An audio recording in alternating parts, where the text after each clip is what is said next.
Now, may I draw your attention to another variety of Donne's poetry?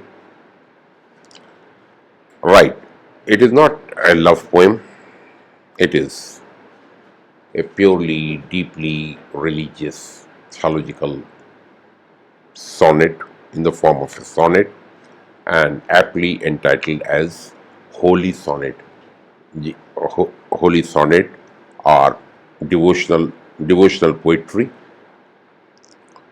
deep meditations. It is confessional in nature. It is autobiographical, coming from the depth of the heart, rather soul, very significantly. It is 14 line sonnet using personal pronoun I, me, my 15 times. That's one important point you should bear in mind. The other is the abundance of metaphors, repetition of certain keywords. First, metaphors in the opening 4-5 lines. Look at the first line. This is my play's last scene, play and scene. This should immediately bring to your mind Shakespeare's soliloquy in As You Like It. The world compared to a stage. All men and women, they have their entrances and exits. So play and this word, that's a very common motive. And then in the second line, last mile, race, run, pace, all these metaphors related to athletics or racing.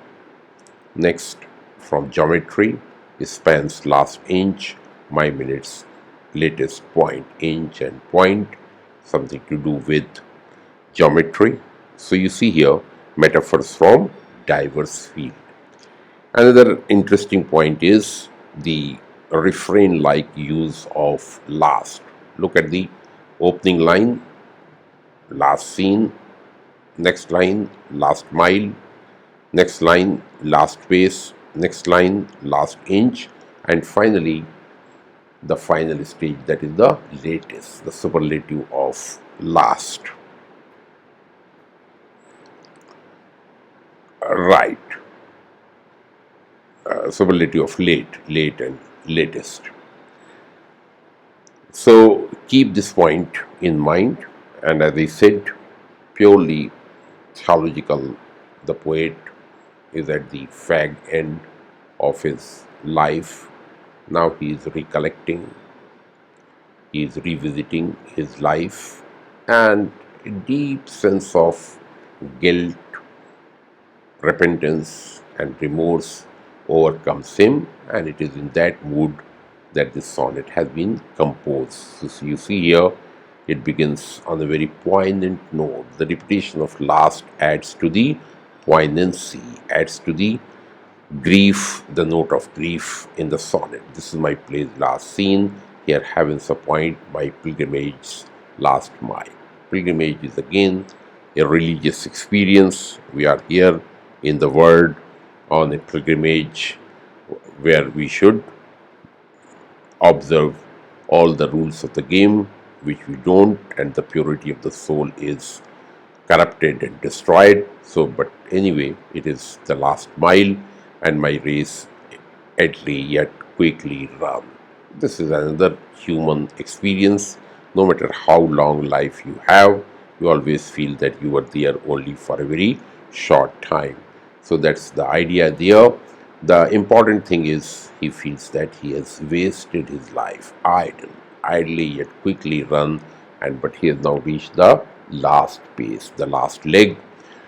My span's last inch, my life is span here standing for life spans last inch, and my minute once again, life tenure, so the last point of that. So this last, he keeps on harping on it in order to heighten the note of grief and self-pity.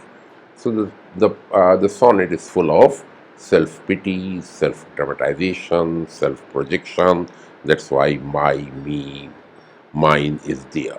Next line, and now the biblical idea, gluttonous death will instantly unjoin. Unjoined, that's separate the body and the soul, and the suddenness of death, immediacy of death, instantly, and gluttonous. Gluttonous, death is personified, is never satiated, so that will unjoin my body and my soul, and I shall sleep a space. The theological religious idea until the the day of resurrection.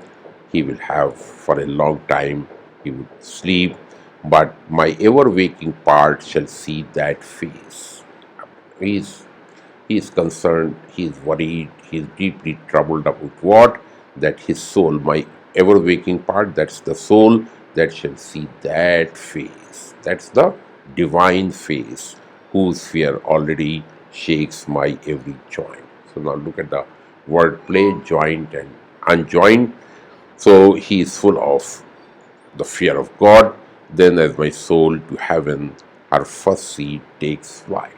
Same biblical idea, religious belief that the soul is from the heavens and it's here on a pilgrimage on a short time, and it will go back to its original home. First seed, the original home, that's the heaven. So as the soul returns to the heavens, an earth-born body in the earth shall dwell, dust unto dust. Another biblical idea, body made of clay and would be rotten, destroyed here.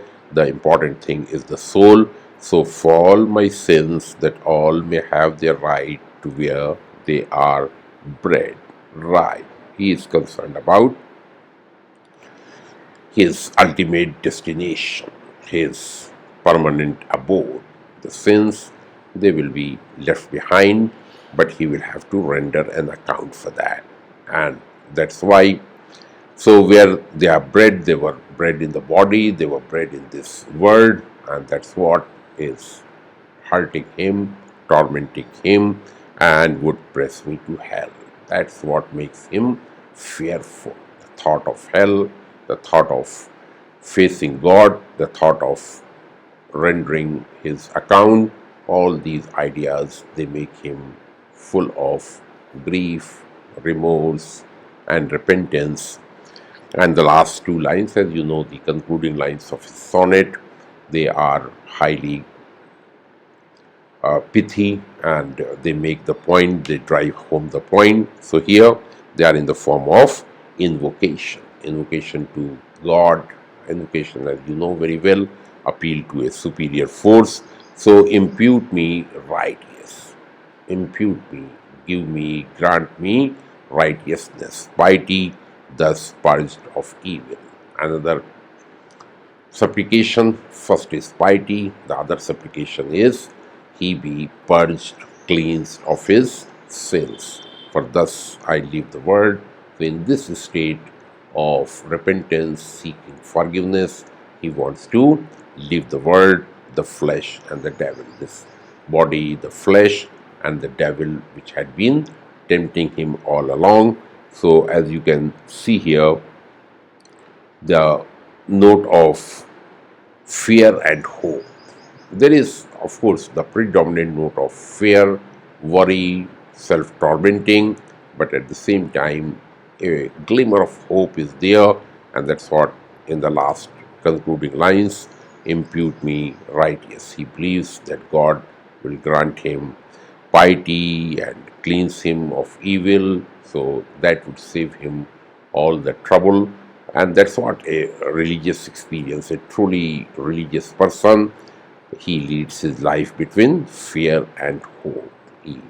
Of course, he fears God's retribution, displeasure, but at the same time, he knows very well that God is all merciful, most compassionate, hence the note of hope. So the note of hope is also there, but amazing thing about the use of metaphors, the articulation of personal thoughts, the autobiographical element, and then the a relationship between the body and the soul.